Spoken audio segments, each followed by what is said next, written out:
K plus. Look at you go. Yeah, potassium. It is potassium. Potassium is the most abundant inside the cells that we find. That's the base level AMP and patho to this reminder. What's the most abundant electrolyte we find outside the cells, in the blood or in the tissues? I'm just So asking anybody. sodium. Yeah, sodium. So that's a simple question that you just don't want to forget, because it matters too. Because that's right. Like again, with cardiac injury, that's why we see sometimes with a heart attack, depending on how severe it is, you might see rises in potassium because we know potassium really is high concentrations inside cardiac muscle cells. So a bunch of injury to that equals hyperkalemia. That can cause even secondary problems, right? Arrhythmias, that sort of stuff.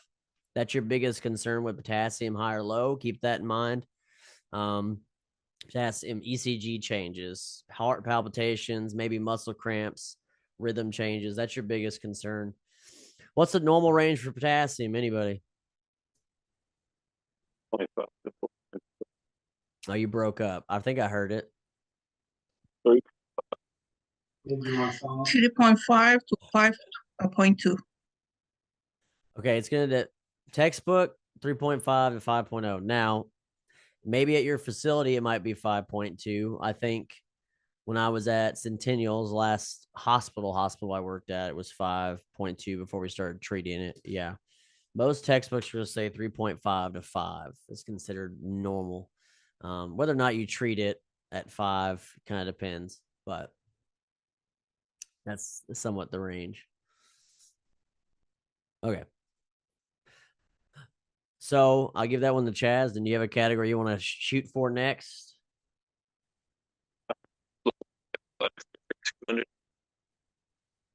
Is he breaking up for just me or is it everybody? Is everybody? Okay. Everybody. I don't know what's going on, buddy. I'm Try gonna. to reconnect, Chaz, and see if that works. I don't know. I'm gonna assume you said like something. We'll go. I'll go 2. Okay. 200. Okay. How many over? 1, 2, 3, 4, 5, 6. 1. All right. 200 fluid electrolytes. There we go. That's what we'll do. We'll pantomime. All right. This is a name for the type of fluid that normal saline is. This is what you name it. It's used for fluid resuscitation and is the same concentration as blood plasma. So, what's the name for this type of fluid? Jasmine was the first to answer. Whoa.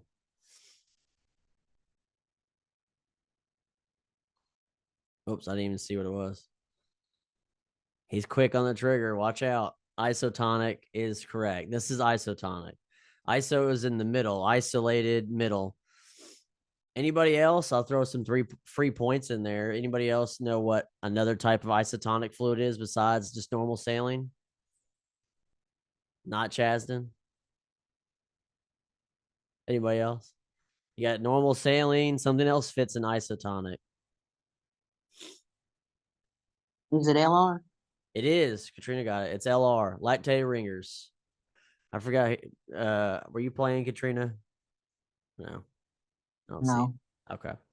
So it is LR. Lactate ringers is isotonic as well, used for fluid hydration. The reason we don't use it all the time is that just because it's got more electrolytes in it. It's a little bit more things added to it than just water and sodium. So like normal saline. So it's a little bit more risky if you have a patient with kidney problems, that sort of stuff. So, but LR is also isotonic. Means it's going to replace our fluid exactly how we left it, basically. All right, Chaz, then let's do our pantomime. Where do you want to go? 3. What was that? 3 for 100? Oh, 100? Okay. So diabetes? Yeah, okay. I got to put my thinking hat on.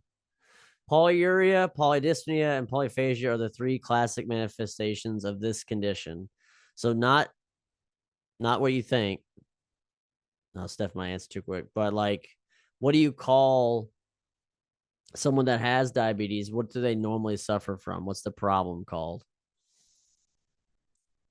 Steph, do you know what I'm talking about? Not diabetes, but what? Huh? I was gonna say diabetes, so Well, what's the chief problem with diabetes that causes the three P's?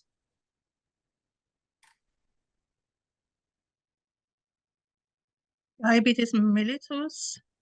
Is it hyperglycemia? Yeah, that's what I'm going Yes. for. I'm going for just hyperglycemia. That's what's actually pathologically causing the three P's. And that's how you diagnose diabetes. But because the problem typically is, yeah, they'll have bad regulation. They may drop and have hypoglycemia, but it's the chief problem with diabetes is hyperglycemia. It is, I'm going to give you points anyway, because I just make up rules as we go anyway. So yeah, it is the chief problem is hyperglycemia, and that's what causes the polyuria, polydyspnea, and polyphagia. So polyuria is excess urine, polydipsia is excess thirst, and the phagia is excess hunger. And that's because there's so much glucose in the bloodstream. The kidneys try to flush it out. There's your increased urination, right? I'm thirsty because my blood is thicker. It's full of sugar and it's not going into the cells. So my body is trying to correct that and distill and dilute down my bloodstream. And then the hungry is because the cells aren't getting the glucose they're supposed to. It's stuck in the bloodstream, and the body kind of thinks, I'm not getting it, so I need to get glucose somewhere else. So there's hunger associated with it.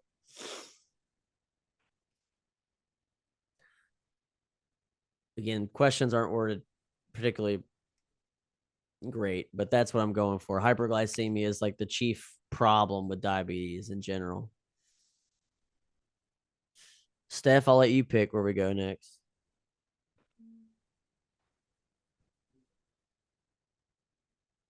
respiratory for 100. Okay.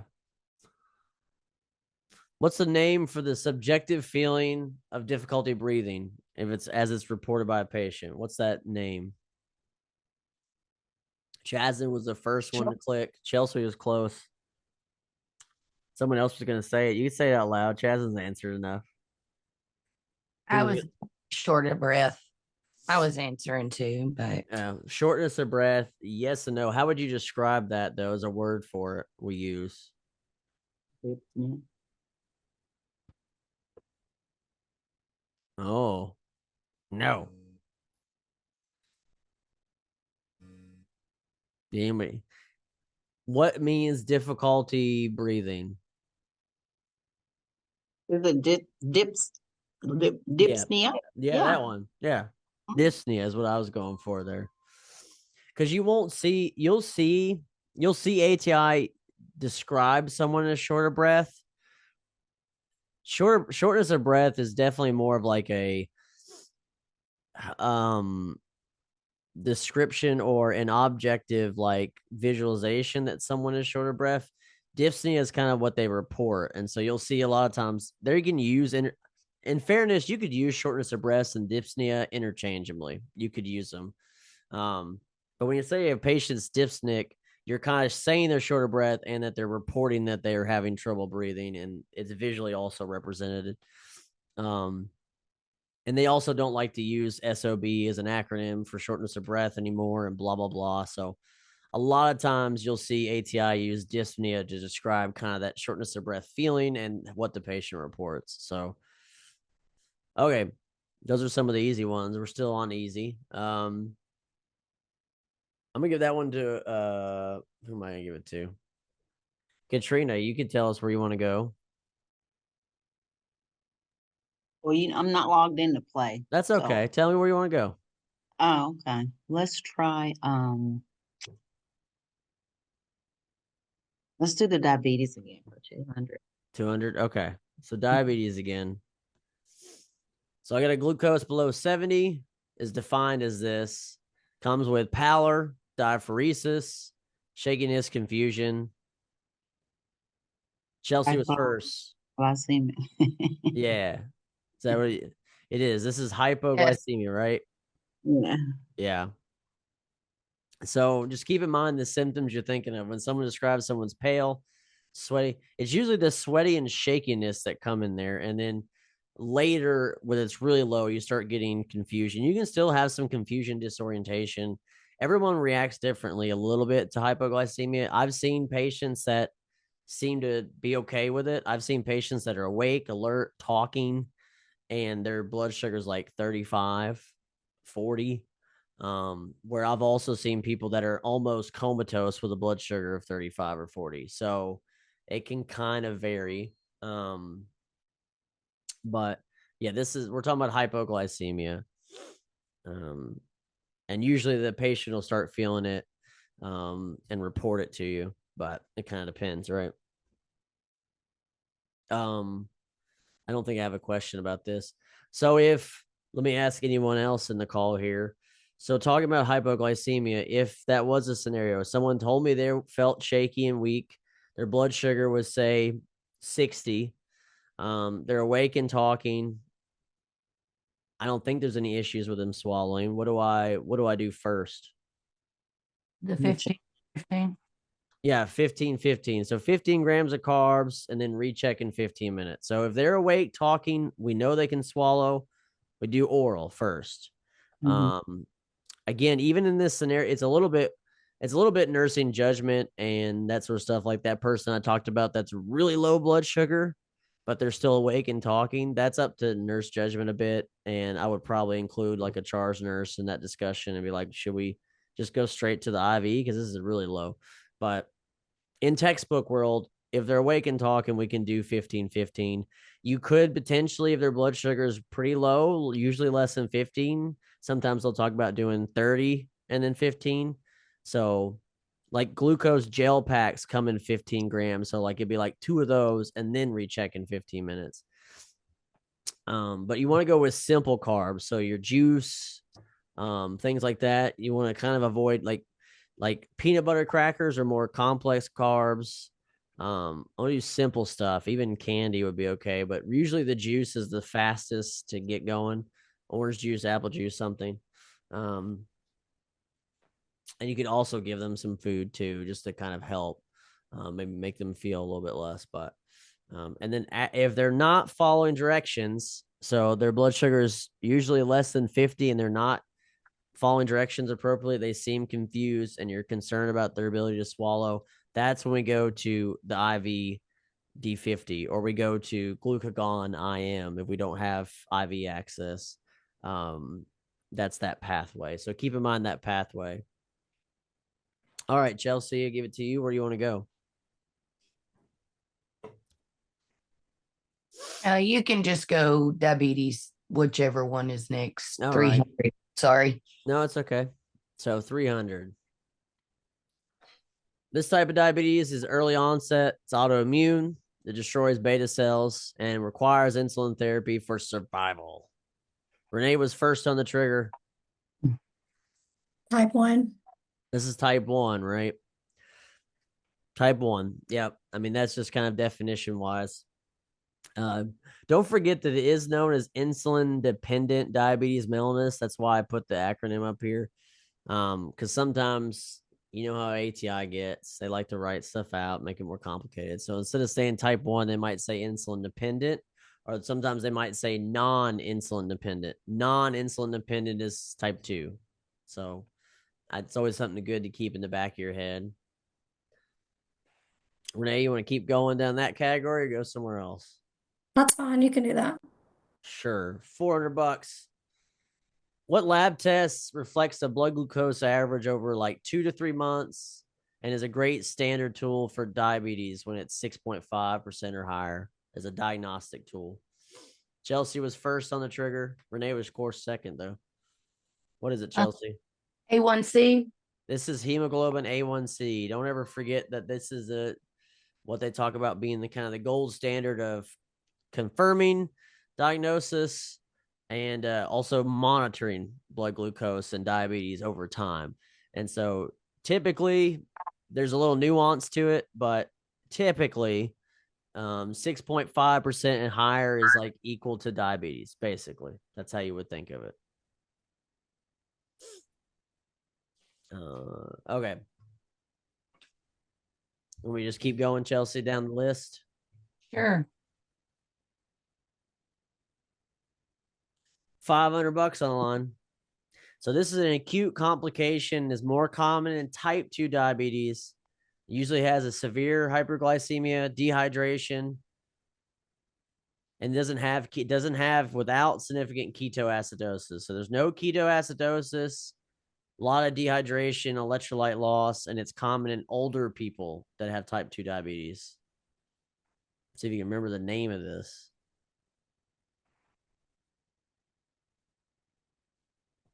Chelsea, you clicked first. Do you know what it is? Is it HS or eight? One of those. Yeah.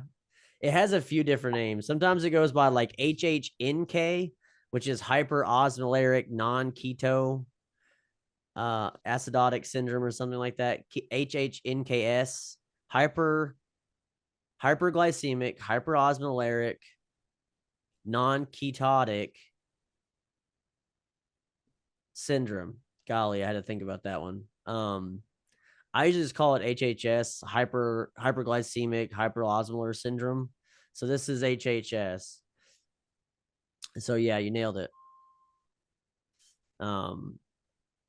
It is basically more common, especially in older clients that may have a little bit of delayed kidney function, not as good anyway, where instead of DKA, now again, a type 2 diabetic can get DKA. They're more likely to suffer this, where they get sky high glucose because of the resistance and their kidneys start just pummeling away.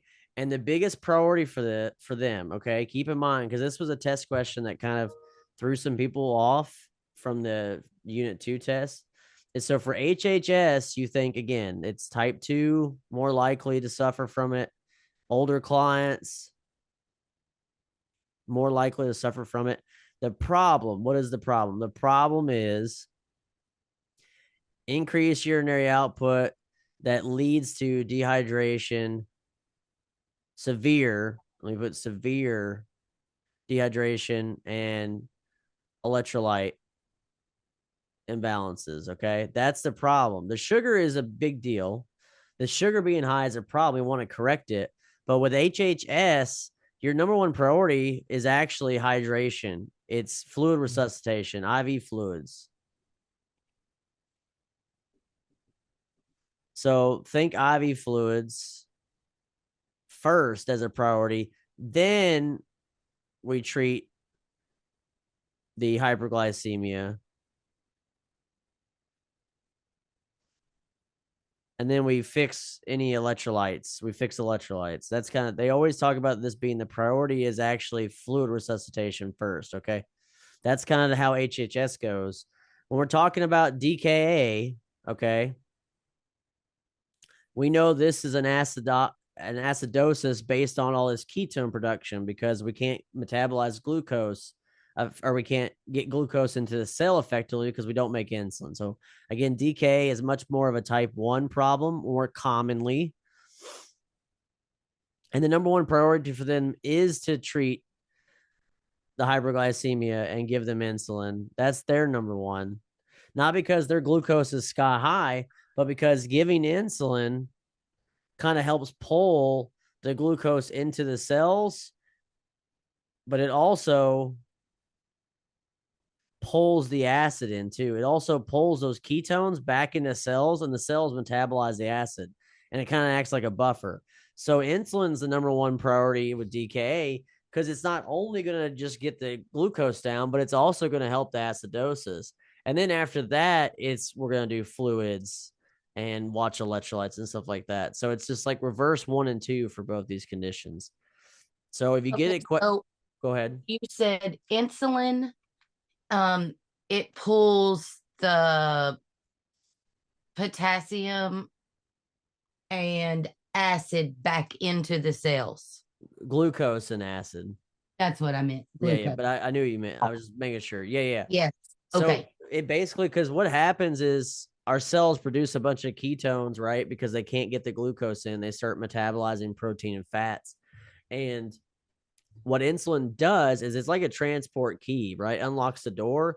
Well, that glucose channel it unlocks also allows some of these small molecules of ketones to go into the cell. And the cells can easily just reprocess them, basically, like recycle the ketones instead of them just sitting in the blood, generating more acid. And so it acts as a great way for us to correct the acidosis at the same time fixing their sugar. So you see most of the time with DKA, that priority is going to be insulin, and it's going to be an insulin IV drip most of the time. That's a priority for them, for the DKA, because it's going to correct both problems. And two questions with that, or two follow-up questions for you guys about that. Insulin IV. Well, you obviously want to be checking a sugar pretty frequently. Usually with IV insulin, keep in mind, it's usually like Q2-hour glucose checks, because when I treat anything, right, when I treat any condition, the problem is I push it too far the other way. That's like every treatment with medication, right? If someone's has a lot of constipation, I give them meds to go to the bathroom. I could give them diarrhea. The medicines are always about flipping person too far the other way. So that's why we check their glucose frequent, because we got to know where it's at. We want to make sure we're not dropping them, off the ledge here. And then the other thing to keep in mind is, what type of insulin can we really only give IV like this? Regular. Regular. There you go. Regular insulin. Just keep that in mind. That helps you on test questions around DKA, so you don't get confused on something. So again, I'm using this Jeopardy game as a study tool. So DKA, HHS, the difference is HHS or HHNKS is, again, and you'll know when the question's describing HHS, because it's going to mention stuff like I talked about. Like, my question's designed to mention elderly patient, type 2 diabetic, super high sugar, go and pee a bunch. It's going to kind of try to describe it to you that way. And the priority for them is, let's get fluids, and then let's treat their glucose level, and also check electrolytes. That's the priority for them. DKA is, we're producing a bunch of acid, so we want to fix the acid and the insulin problem, or excuse me, yeah, and the glucose problem. We can fix that with insulin, usually IV regular. That's the summary of it. Hopefully that makes sense, I think. And that should help you forever in the future. Okay. So again, I'm using this as a stool that's all the diabetes stuff for the most part. Other things to think about with diabetes that are worth mentioning that are not on here. Foot care, especially for your type 2 diabetics. Remember that diabetes makes people much more prone to wounds. And then, because again, my sugar tends to run higher in my bloodstream, people don't heal that well. So chronic wounds are very common in diabetic patients, especially around the feet. So for foot care for diabetics, that's like something that comes up all the time, forever, till you finish the NCLEX. So tell them to inspect their feet daily. They should wear shoes and socks pretty much at all times. They should never go barefoot. They should make sure and dry their feet really well after like a shower, and inspect their feet for wounds and stuff like that. Because a lot of times, right, with diabetes, things like neuropathy, especially in the peripheral, fingers, toes, feet, hands, neuropathy, numbness, and tingling that makes us not feel wounds developing is a big priority for them. So skin care, foot care, huge for diabetes. So, question. Yes. ATI diabetes. How often should you check? I would think at least at the minimum once a shift. But but is that the expected answer, or should it be more frequently? Have you had a question like that in ATI? Maybe. I can't remember for sure. I mean, that one's going to depend on what kind of regimen somebody's on, right? Because if they're just taking, that's a hard one to really say. It would depend on the situation, because if somebody only takes an oral diabetic medication, depending on what the doctor wants, I mean, if we take them off that oral diabetic, right, like your metformin in the hospital, then we do want to check their blood sugar, and it's probably going to be AC and HS. So before, before meals, an hour of sleep, ACHS, it's going to be 4 times a day. Before meals, an hour of sleep. If there's someone that only takes a long acting insulin, like your Levemir or Lantus or something like that, and nothing else, maybe we could just check it once a shift, like probably in the morning or something. But I was referring to checking their skin. oh, sorry. The foot, and no, you're good for inspecting the feet. Usually it's once a day. I don't know about hospital. Hospital, theoretically, in a hospital setting, ATI is going to lean in. Nursing process, usually, I mean, it depends on different places. Most people are supposed to have a full skin assessment every 24 hours in the hospital at least. So, but theoretically, most people are going to get a skin assessment every 12 hours if we're doing our full head to toe assessment, right? So, Right. I think the minimum is 24 hours. Someone's supposed to have a skin assessment, which would align with the home care for a diabetic patient, that they should check their feet daily, right, to make sure there's not any new wounds or something. Right? So, Okay.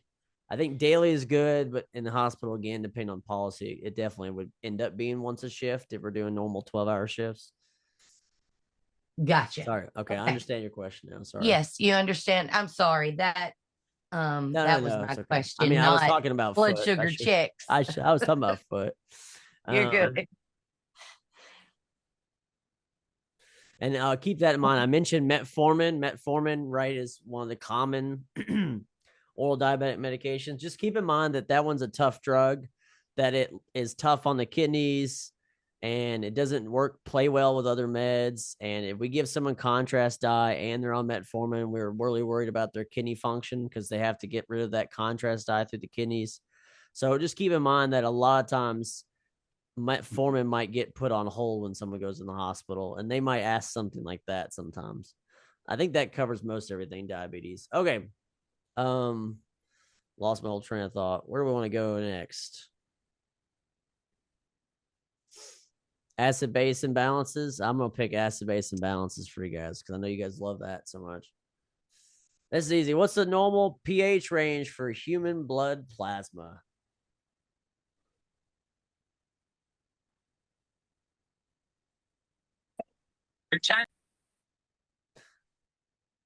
Chelsea, what is it? 735 to 745. There we go. Never forget it. I told you guys, you can never forget this. Some of the stuff is just got to be like seared into your brain forever, right? I'll keep going with acid base imbalance unless you have another preference. No, sir. This substance is considered an acid in the body because it loves to bind with hydrogen. This is primarily regulated by the lungs. What is this?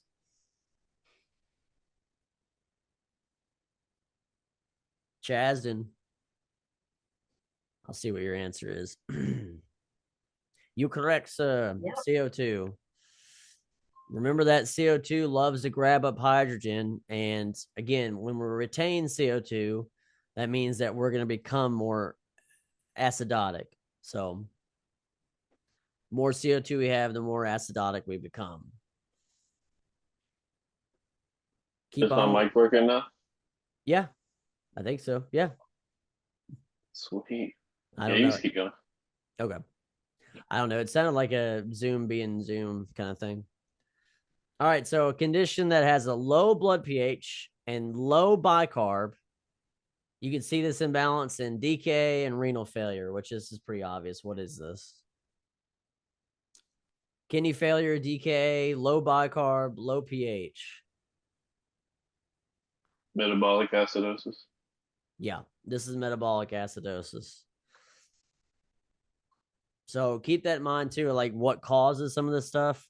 This one's pretty straightforward, but the main cause of the metabolic acidosis is definitely DK, kidney failure, because we lose bicarb and we gain a bunch of acid, or vice versa, and then we become acidotic. pH is low. So you have to kind of imagine it again, like in my head, if I read this, I'm thinking, okay, pH low, didn't say anything about CO2, so it's probably normal. Bicarb low. Okay, remember Rome and metabolic equal. The metabolic guy here, bicarb and pH are going the same direction. And I know this is acidosis, so that means it's metabolic related.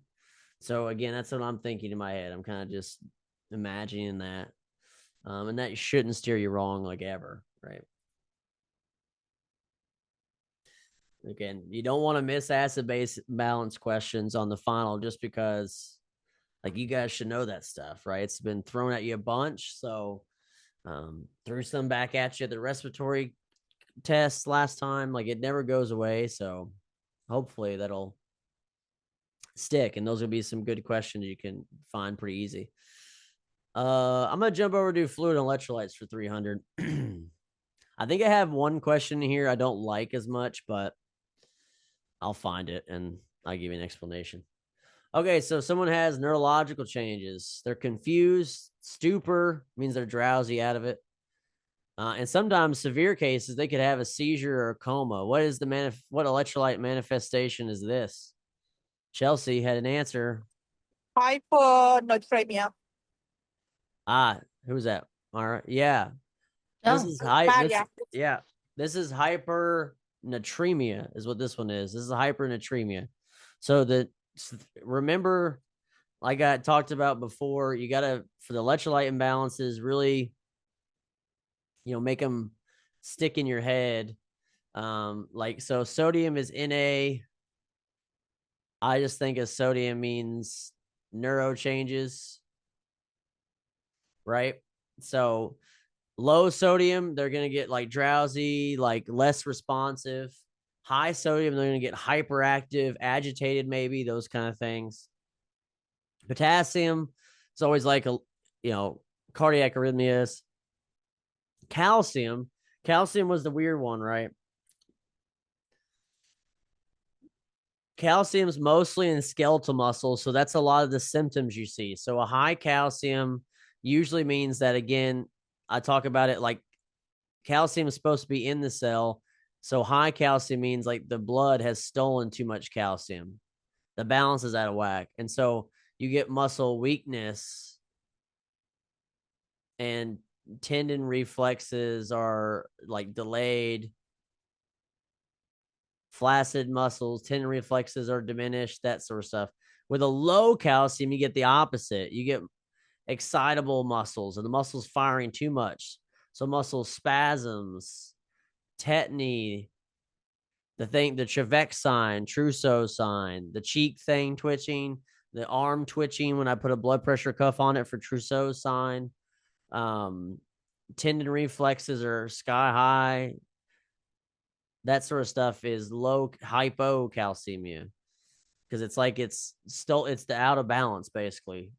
Hypocalcemia says the cells have too much calcium in them, and hyperkalemia says the calcemia, excuse me, not kalemia. Hypercalcemia says that the muscles don't have enough calcium basically, and so they can't contract properly and they're weak. So that's your summary of like your big three electrolytes. Again, magnesium is one that gets talked about sometimes, but magnesium is not a huge focus. That one's very similar to potassium, same concerns. If you kind of put it in your head there, then you're good. So, yep, this is low sodium, hyponatremia. Yeah, I don't know how much that was. Okay, whatever. I'm still trying to play the game, kind of. 400 acid base imbalance. What's this one? Ooh, okay. When the body tries to compensate for metabolic acidosis, there's a respiratory pattern that might develop. Deep, rapid breathing. You're trying to blow off CO2. What's the name of this breathing pattern? Jasmine, you were first. What is it? Do you know? Kuzma? You thought about it for a second. Yeah, it's Kussmaul's.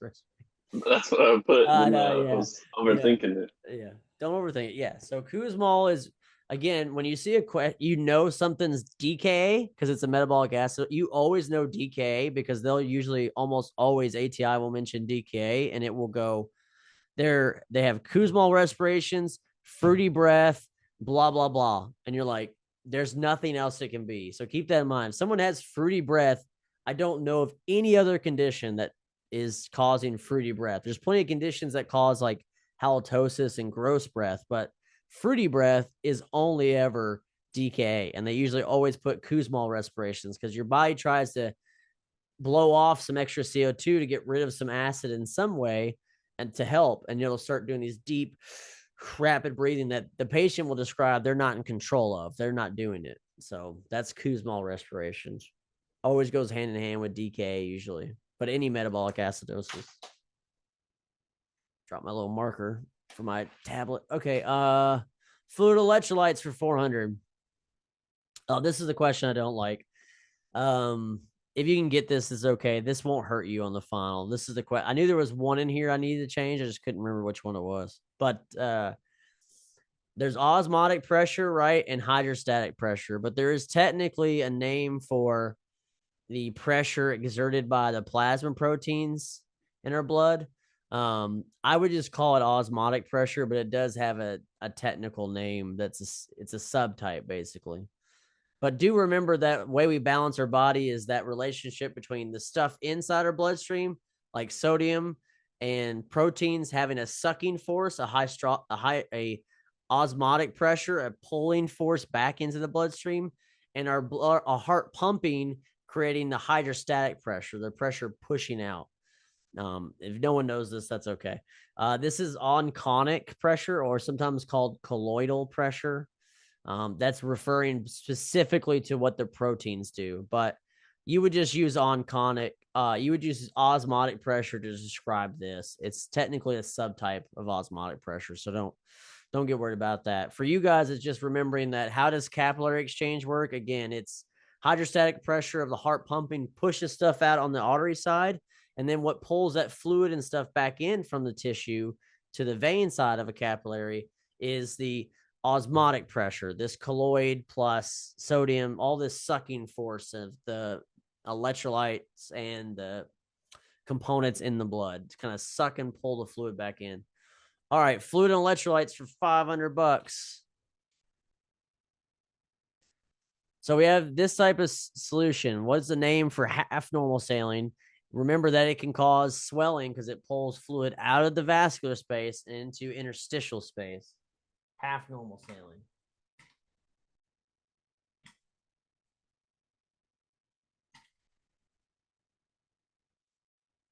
Chasden, what's it called? Okay, you got it. Hypotonic. This is hypotonic. Remember hyper and hypotonics. Let me go back. So isotonic is your normal saline, fluid resuscitation. Hypotonic is less concentrated than the bloodstream normally is. So it's going to basically allow the fluid to leak out of the bloodstream and it's going to go into cells. And there's a reason we may want to do that. What's a concern with half normal saline, especially if I give half normal saline, I give it too fast? Am I concerned about any condition developing? Cerebral edema. Oh, you guys remember that one now. There we go. Cerebral edema. That's the concern. Cerebral edema will happen because the vasculature around the brain is pretty fragile. If I give this too fast, it's going to cause too much fluid to push out of the blood vessels and into the cells. And again, if I get swelling in my brain, there's nowhere for anything to go. It's in my brain case, my noggin. So it's just going to bounce against the skull and cause compression of brain tissue and injury and all kinds of stuff. To treat cerebral edema, if someone develops cerebral edema, I can give the opposite of this. I can give 3%, the high concentration of normal saline, because the higher salt concentration now is going to suck or pull fluid back out of the tissue back in.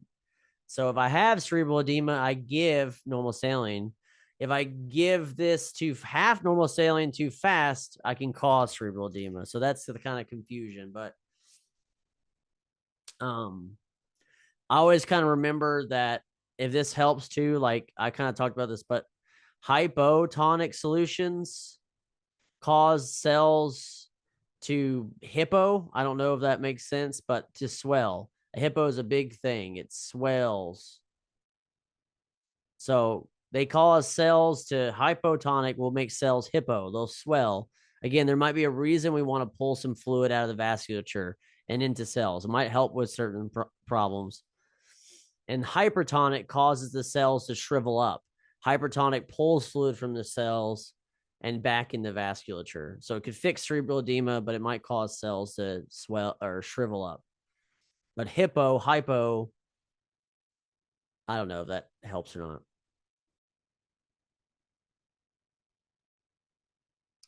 All right, 500 for acid base imbalance. So Rome, if the patient has respiratory alkalosis, their pH will be high and their CO2 will be what for respiratory alkalosis? This is obvious. So CO2, if someone has respiratory alkalosis and their pH is elevated, their CO2 is going to be what? Normal range or high, low, what? I think high. No. How do I get, Chasden's pointing down. How do I get respiratory alkalosis? By having panic attacks, anxiety attack. That's what causes respiratory alkalosis. This is the one where you want them to breathe into a brown paper bag because they're blowing too much CO2 off. So again, using Rome, it says, okay, I already know they have respiratory alkalosis. Again, maybe just the way those questions worded, but if they have respiratory alkalosis, this means that their pH is elevated. It's too high. It's 7.5 or something. It's up there. Their CO2 is going to be down. They are blowing too much CO2 off too fast. They're not good in deep breaths. They're just blowing all their CO2 off. This will cause problems. Their bicarb will probably be normal, but Rome says respiratory opposite means this is a respiratory problem. If my CO2, which represents my respiratory system, the bicarb kind of represents your metabolic. If my respiratory CO2 is going a different direction than my pH, it is a respiratory problem. And because, again, the pH is alkaline, it's too high, this is a respiratory alkalosis. And again, the only thing that's really going to cause that is like panic attacks, that sort of stuff. So, again, make sure you kind of feel comfortable with acid-base imbalances. Like, for example, I'm going to give you one real quick. I should not be making stuff up.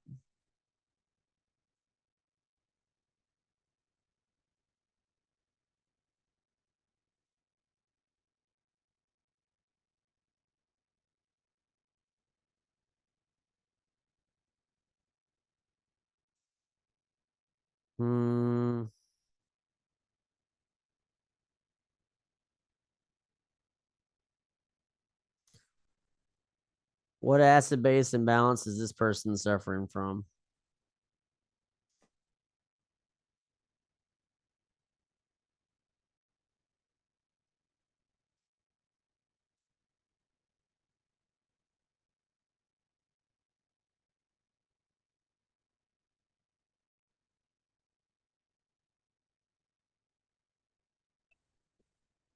It's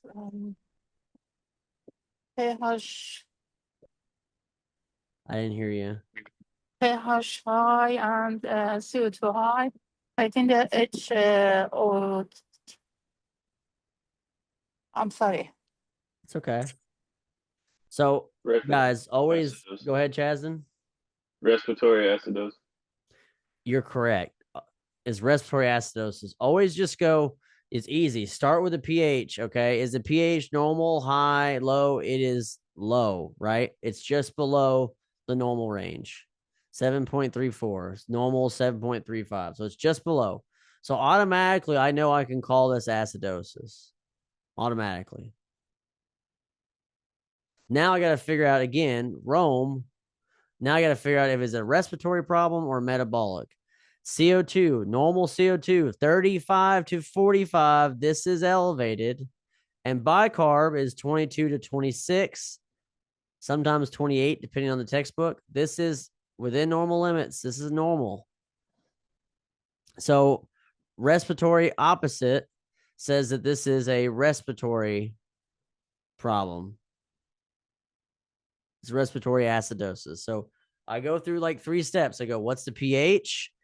CO2, is it high, low, or normal? Bicarb, high, low, or normal. And this is, to be more specific, still somewhat uncompensated. If it was partially compensated, it would probably be something in the neighborhood of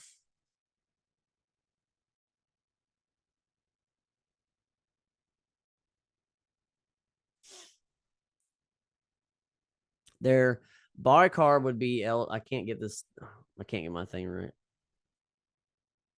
If we're talking about like a partially compensated, we'd see more like everything is, when partially compensated, everything is kind of out of whack, basically. Or well, that's with fully compensated. It's a little bit more confusing, but you would basically say this would probably be 7.36.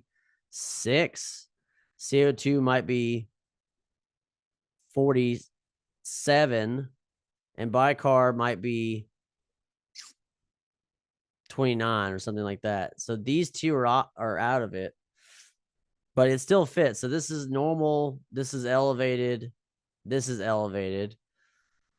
Usually when I have two, when they're my buffer systems, because this is respiratory buffer, metabolic, when my buffer systems are out of whack, usually that's where I get the partially compensated. We are compensating, right? We are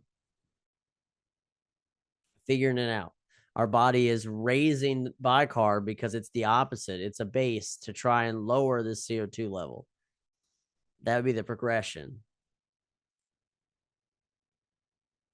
So look back at some of that. Make sure you feel comfortable with those, because those are going to come up again.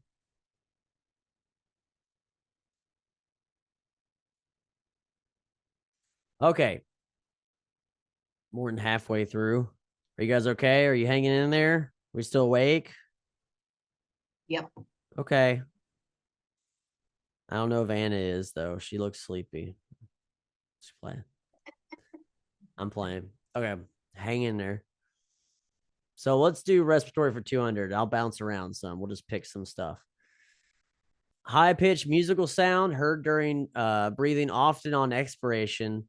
Narrowed airways is the common. This is common in asthma. What is this? We know this one. What sound is this? This is wheezing. I'm skipping. I'm just saving time. Wheezing. The key there is it's seen with asthma, high-pitched musical sound, common on expiration. Those are all hints that this is asthma. It's like a high-pitched whistling music sound. It's asthma. It's a wheeze, excuse me. I'm going to bounce around. Kidney and urinary for 100. What's the name of the functional unit of the kidney? It's the filtering unit. It's what forms urine. What is the kidney made of? Nephrons. Nephrons. The same name for the doctor that studies it. Nephrologist, right? If you forget what a nephron is, think of a nephrologist as a kidney doctor, because that's the basic component, right? Blood comes in, it makes filtrate, it reabsorbs a lot of that, and whatever's left should be highly concentrated water with a bunch of waste in it, like ammonia, different acids, that sort of stuff. That's the job of the kidneys. Cardiovascular for 100. The normal pacemaker of the heart. It's located in the right atrium. What is this? You guys know this. What do you call this? Someone else is awake. SA no. SA no. There you go. Like rapid fire. Because I can tell you guys are mentally dragging. I get it. SA node, sinoatrial node, and then it goes AV node, atrioventricular node. Then it goes to the bundle of His, then technically bundle branches, and then Purkinje fibers. Okay, that's the pathway. 200 for kidney. Ooh, type of urinary incontinence. This occurs with increased abdominal pressure, sneezing, coughing, and usually is very prevalent in women after pregnancy. What's the name of this type of incontinence? Stress. This one is stress. Yeah, I don't know who said it, but Amanda. Yeah, stress. This is stress incontinence. Stress incontinence thinks of incontinence again just means involuntary urination. This is the most common one we see in healthcare and we talk about all the time is stress because it pops up for women, especially as they get older or they've been pregnant before, stretches the pelvic floor muscles and then makes it a little easier to accidentally pee. And that's stress incontinence. So some of the incontinence stuff will come up. Stress incontinence is always a question that comes up every once in a while just because, it's one of the more common. There's a few others to kind of make it known of, right? There's urge, which is like strong urge to void that can't be suppressed. The urge incontinence is usually associated with neurological issues, spine injuries causing neurogenic bladders, usually more neurological related. Overflow incontinence is usually what you see with the men that have prostate issues sometimes, where they overflow incontinence says you leak a little bit of urine stream just because the bladder is very full and it's having trouble getting out through the urethra. So overflow incontinence you see very common with men with prostate issues, like diminishing their ability to urinate on their own. So those are some of the other ones to talk about. 200 for cardiovascular. Ooh, this is kind of a hard question for 200. The main structures of an ECG and what do they represent? Now, anybody, you guys could answer together. What do they represent? The electrical QRS. system. They do rep the electrical system, but what are the names of the structures of the ECG? What's there? Like the waves, what do you call them? P wave. Okay. And you have the No. the P wave. Yep. Then you have the I'm sorry.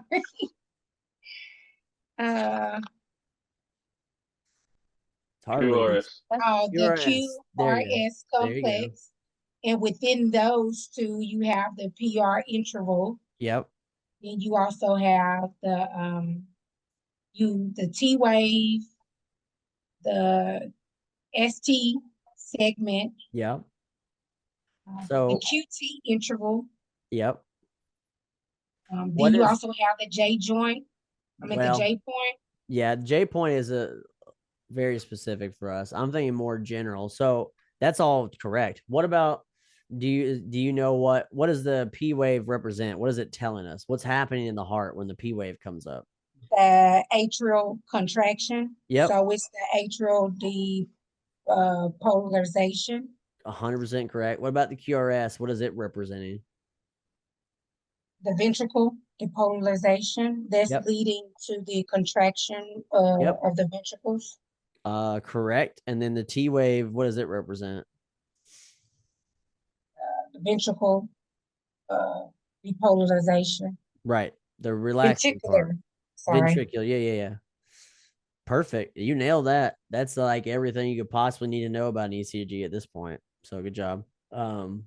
Yeah, a lot of stuff there, but there's the segments just really help us understand timing.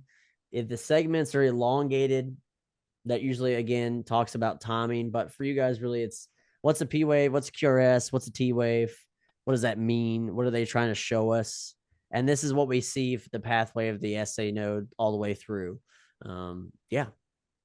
Well, we need to know, like, if the PR interval if it's extended too long on the timing that it could possibly be a heart block.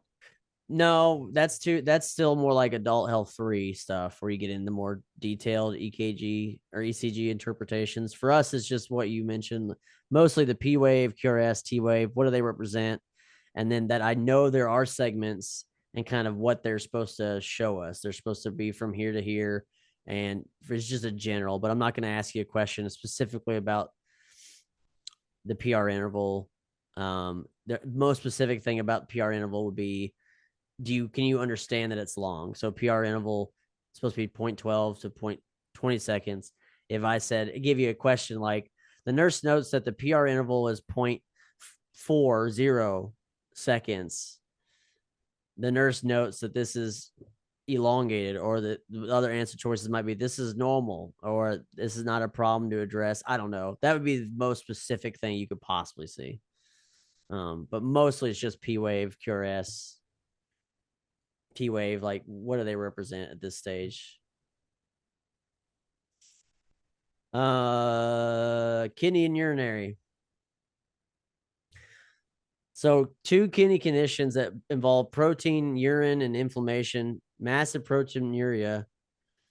So massive proteinuria is a primary characteristic, this syndrome, from glomerulonephritis. So this is not glomerulonephritis, but something that causes massive amounts of protein loss in our urine.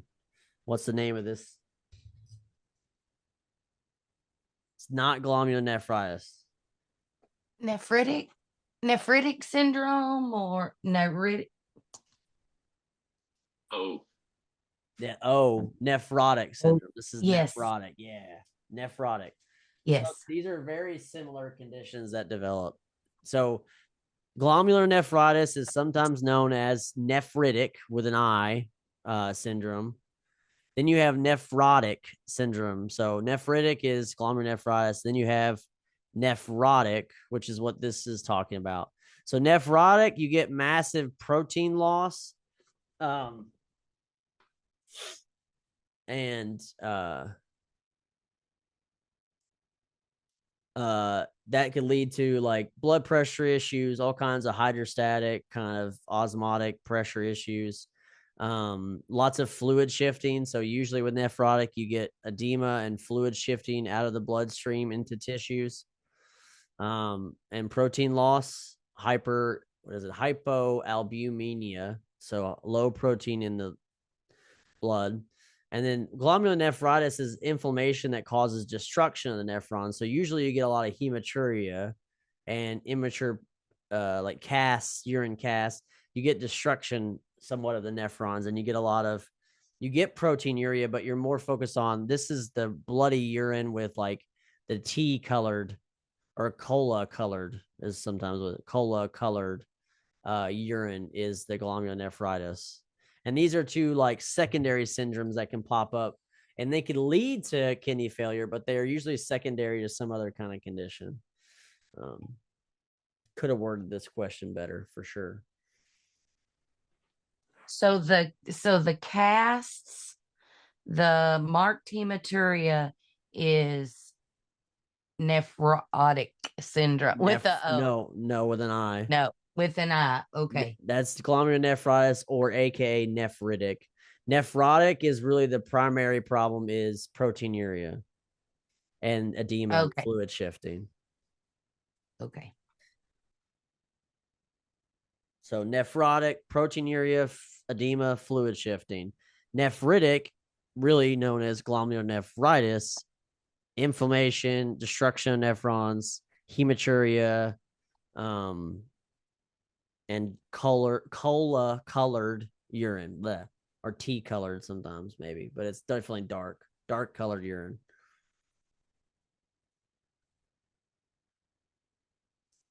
Okay, just going through it just to get us finished.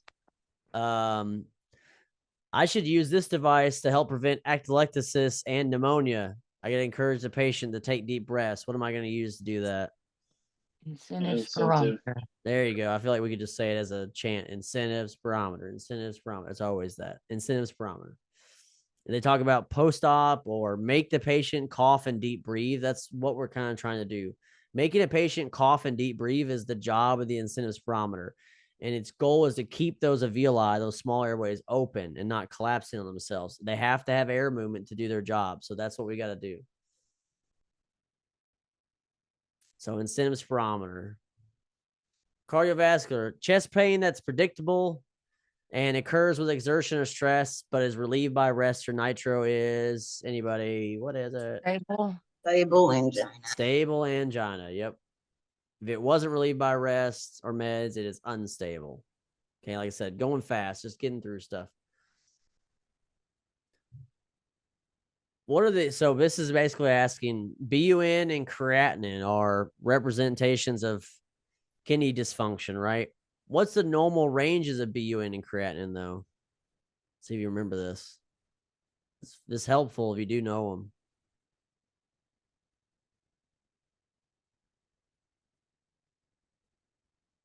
Ooh. Any guesses? I remember one's little and one's larger. That's true. The One's crit like- is lower. The creatinine is the lower number, yeah. One's in the teens and one's in the like Okay. 3 to 5. Yeah. I like that. Okay. So this is kind of where you go. So some will say BUN 7 to 20. Some books will say 6 to 20. It's, again, some labs are variants.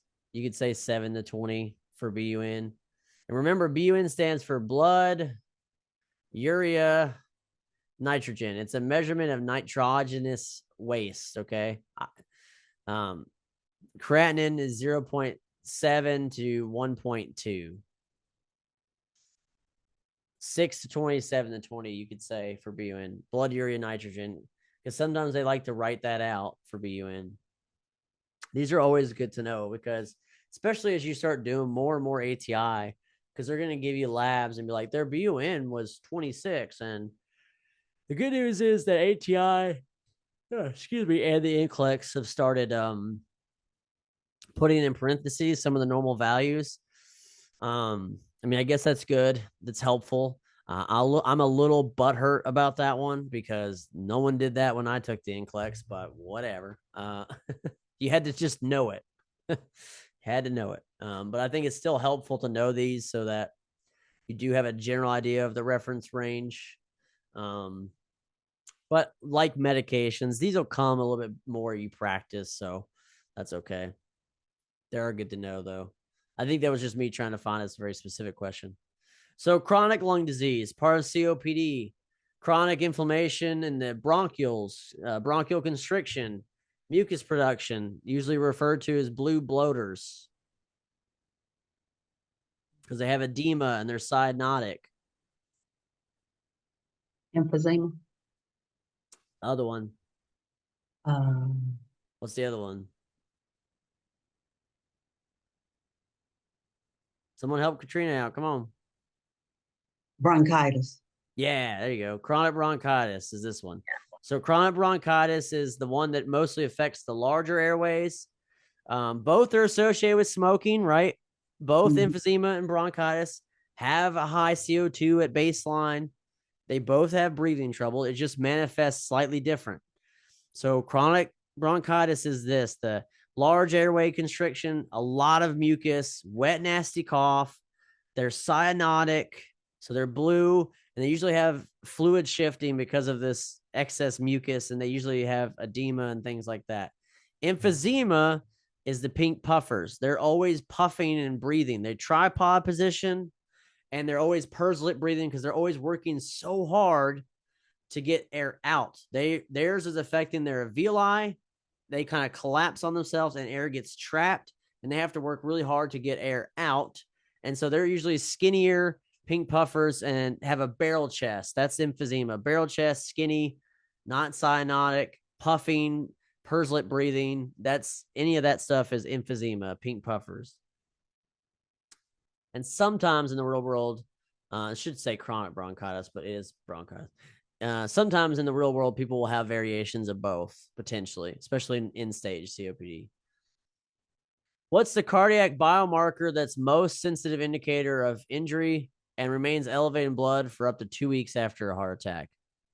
Troponin.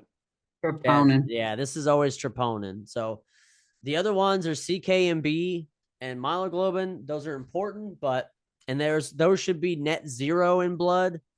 So if they come up, that's going to indicate heart attack and heart damage, but troponin is always one that lasts forever and it comes up. So troponin is kind of like what we look for to change. All right, $500 respiratory. I'm just gonna pick respiratory.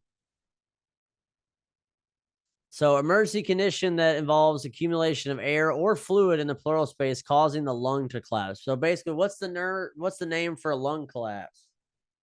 Pleural effusion. No, that's fluid on the lung, but it may not cause a lung collapse necessarily. Okay. Pneumothorax. Pneumothorax. Yeah, that's Yeah, it. pneumothorax. Yeah. If you keep in mind, effusion is a weird word, but effusion just means fluid in a space around the lung, around a lung or the heart, right? Pericardial infusion. But necessarily, unless they're causing problems with the organ, we might drain them, but they're not. They're just effusions until they cause something else. So this is a pneumothorax. Symptoms with a pneumothorax is like the unilateral chest rise and fall. They talk about the trachea deviation, like the trachea will go to one side or the other, stuff like that. Sudden onset of shortness of breath is a key thing with this. They say anything on those family of things, you're like, okay, pneumothorax, their lungs collapse. Or they talk about a motor vehicle accident where someone had like rib injuries and a reason that they might have a punctured lung that then collapses. Kidney injury for 500. Oh, wait.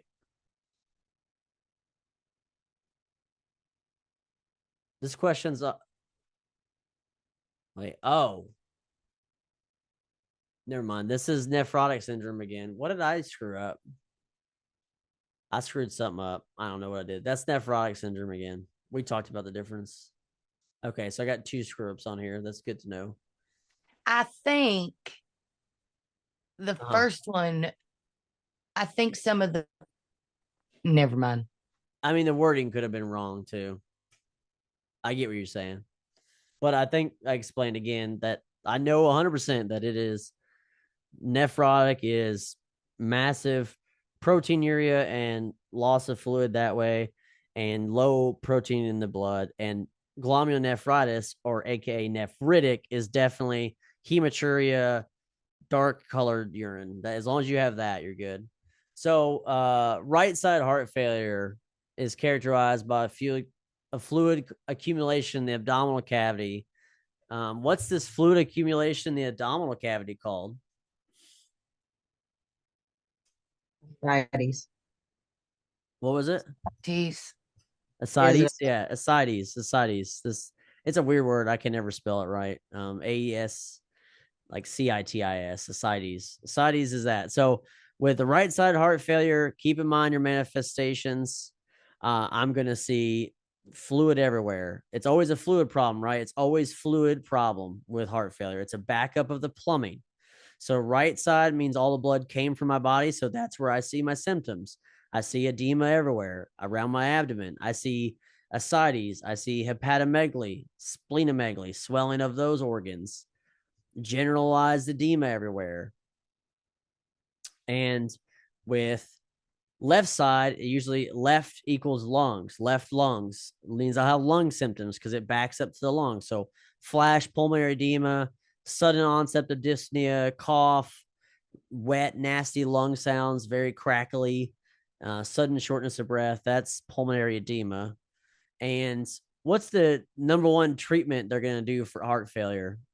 What med are we going to do for any heart failure patient? Probably Diuresis or diuretic. Yeah, diuretics. Katrina's right. We're going to do diuretics are like priority number 1. So keep that in mind. Nursing intervention, priority number 1 for heart failure patients tends to always be a diuretic of some kind. We've got to get the fluid off of them and shift it into their kidneys and get it out. It's mostly fluid management with this patient.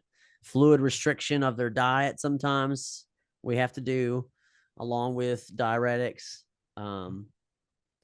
And there's some meds like digoxin and things that can help with their heart contractility, how well their heart pumps, things like that, right? Skip wagers, just saving time today. Okay, life-threatening event. Oh, I already kind of gave this one away earlier today.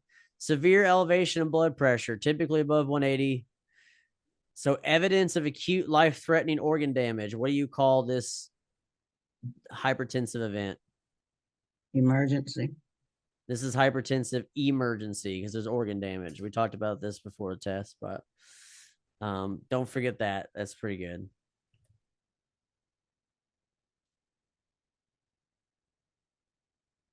So again, urgency is that same high blood pressure without organ damage. We can treat it orally. Hypertensive emergency is going to be organ damage evidence, and we're going to treat that probably with IV. Oh, it's actually a tie. I wasn't. That's cute. Nice. Okay, I wasn't paying attention. I was trying to go fast because I know we're getting tired. That's funny. So let me go back to here and.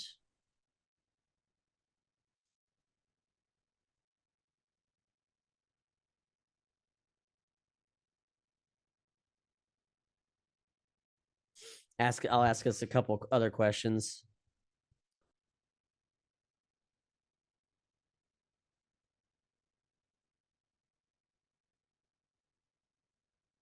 Some other things we probably might have forgotten about, especially with like respiratory, like chest tubes. We talked about chest tubes a bit, but if I say I had a patient that was confused and pulled their chest tube out, what do I do about it? Do I just stick it back in there? Hold pressure and call for help. Well, okay. Yes, but what there's a type of dressing I should apply on chest tube. I don't want to just hold pressure. I don't want to fully. Oh, a three-sided. Yeah, a you don't want to three-sided. fully hold pressure on that one. You want to put a 3-sided dressing. It allows air to move enough that it prevents air from like getting stuck. Because the chest tube is there because their lung is already collapsing and we're trying to re-expand it. So if I just block off the thoracic cavity, then I cause some weird negative pressure things to cause it to collapse worse. Again, the chest tube is supposed to be hooked up to suction. It has those water seal chambers.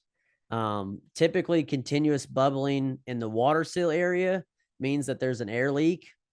And usually you can fix that by repositioning the tube. Maybe they have to change tube. Maybe there's a leak in the actual chest tube system. You could replace that. And then when when it gets time to remove a chest tube, the patient needs to take a deep breath and hold it, and then you pull the chest tube out.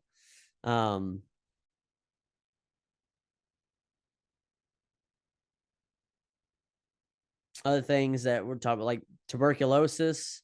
What are some of the manifestations of tuberculosis? You guys remember? Like Night sweats. Night sweats is one. Usually cough. Oh, the low-grade fever in the afternoon. Yeah, Chelsea's right. That weird low-grade fever that seems to spike just in the afternoon. So night sweats, low-grade fever in the afternoon, chronic cough, fatigue. In later stages, you're going to see hemoptysis. Hemoptysis is the bloody sputum. You'll see that with later TB infection. And TB, when it's active, they're airborne precautions. Negative pressure room, N95 respirators for staff. Make sure the patient wears a mask when they get transported, those kind of things.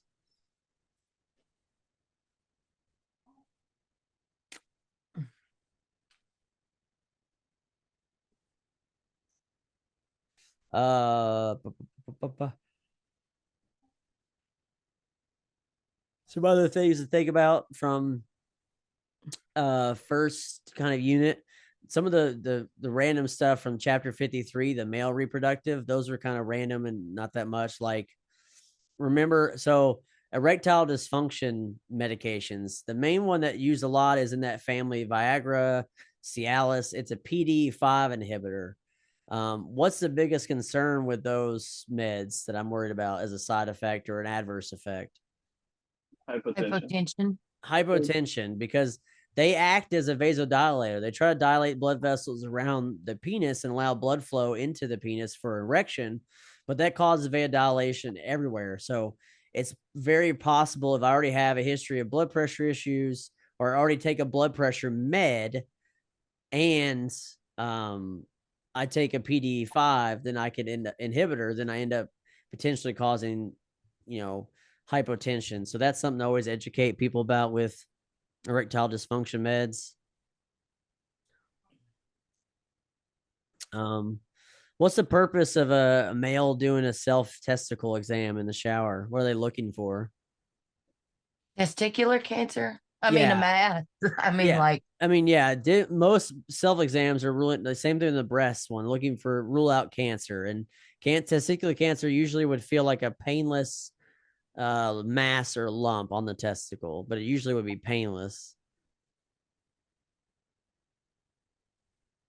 And then another one that gets brought up is phimosis. Phimosis is that phimosis.